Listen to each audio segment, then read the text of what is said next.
ನೀ ಸುಮ್ಮಿದ್ ಬಿಡು. ನಿನ್ನ ಮಾತು ಕೇಳಿ ಅವತ್ತು ಅವಳನ್ನ ಇಲ್ಲಿ ಇರೋದಕ್ಕೆ ಬಿಟ್ಟಿದ್ದಕ್ಕೇನೆ ಇವತ್ತು ಇವಳು ಇಷ್ಟೊಂದು ಹೆಚ್ಕೊಂಡಿರೋದು. ಇವಳು ನಮ್ಮ ಮನೆ ಇರೋದು ಬೇಕಾಗಿಲ್ಲ. ನಡಿ ನಡಿ. ಅಪ್ಪ ಅಪ್ಪ ಅಮ್ಮನ ಆಚೆ ಹಾಕ್ಬೇಡಪ್ಪ. ಯಾರು ಮಾತಾಡ್ಬೇಡಿ, ಸುಮ್ಮನಿದ್ಬಿಡಿ. ನಡಿ, ಇಲ್ಲೇ ನಿಂತಿದ್ಯಾ? ನಡಿ ನಡಿ ನಡಿ. ಚಿಕ್ಕಪ್ಪ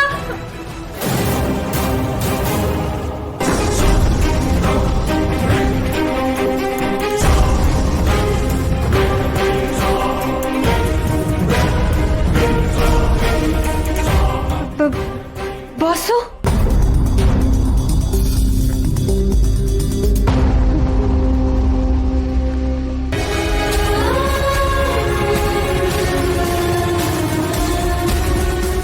ಮೇಡಮ್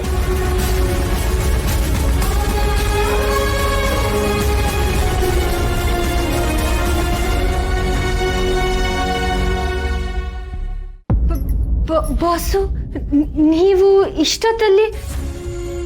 ದುರ್ಗಾ, ಅದು ನೀನು ಮನೆಯಿಂದ ಹೊರಟ ಮೇಲೆ ಹಿತ ತುಂಬ ಡಿಪ್ರೆಸ್ಡ್ ಆಗಿದ್ಲು. ಹುಷಾರೇ ಇರಲಿಲ್ಲ, ತುಂಬ ಮಂಕಾಗಿದ್ಲು. ನಿನ್ನ ನೋಡಬೇಕು ಅಂತ ಹೇಳ್ತಾ ಇದ್ಲು, ಅದಕ್ಕೆ ಕರ್ಕೊಂಬಂದೆ. ಅಯ್ಯೋ ಪುಟ್ ಮೇಡಮ್, ನಾನು ಇಲ್ಲೇ ಇದ್ದೀನಲ್ಲ, ಏನಾಯ್ತು? ದುರ್ಗಾ, ಅವರು ಚಿಕ್ಕಪ್ಪ, ಇವರು ಶರತ್ ಅಂತ, ನಾನು ಇವ್ರ ಮನೇಲೆ ಕೆಲಸ ಮಾಡ್ತಿರೋದು.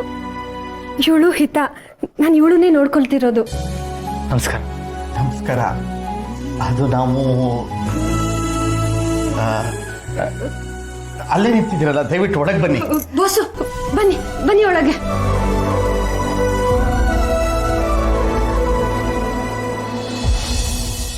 ಯಾರದು ನನ್ನ ಪದೇ ಪದೇ ತಡಿತಾ ಇರೋದು? ಇನ್ನೇ ನಾನು ನನ್ನ ಗುರಿ ಮುಟ್ಟದೆ ಅನ್ನೋ ಅಷ್ಟರಲ್ಲಿ ನನ್ನ ಪ್ರಯತ್ನದ ಮೇಲೆ ಯಾರು ತಣ್ಣೀರು ಹೆಚ್ಚುತ್ತಾ ಇರೋದು?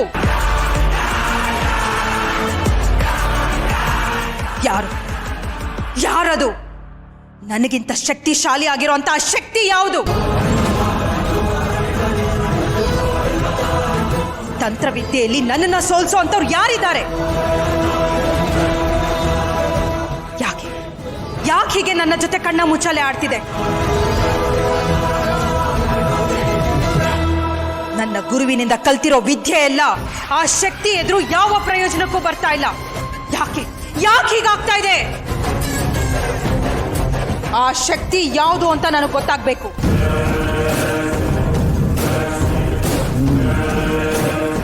ಸದ್ಯದ ಮಟ್ಟಿಗೆ ನನಗೆ ಒಂದಲ್ಲ, ಎರಡು ಬೇರೆ ಬೇರೆ ಶಕ್ತಿಗಳಿವೆ ಅಂತ ಅನ್ನಿಸ್ತಿದೆ.